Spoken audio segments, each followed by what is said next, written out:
Yeah.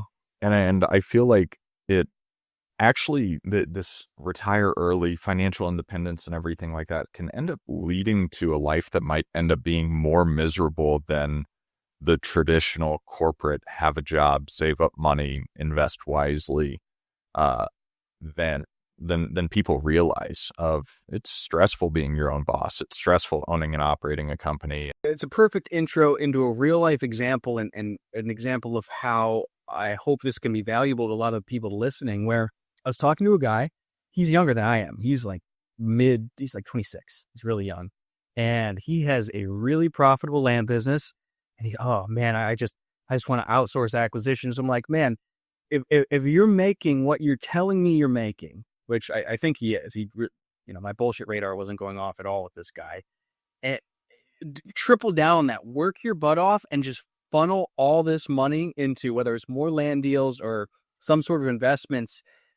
I made this mistake of, oh, it's all about financial freedom and not working and having other people do everything. And I want to talk about that, but no, especially when you're young and you're doing well, double, triple down. Don't be afraid to work, especially if it's working and you're, printing money. You can make it so far in a few years, right? I would tell that guy, get a transaction coordinator and maybe a data admin, but don't stop the sales side of it because that's the most important thing, and make as much money as you can while it's going well.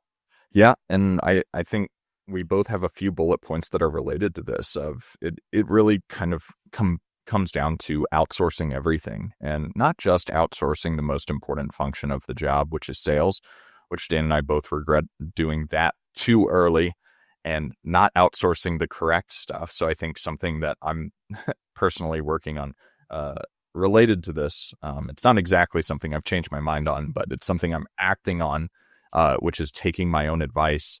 I tell people, don't outsource sales, outsource the administrative stuff. And I've kind of done that.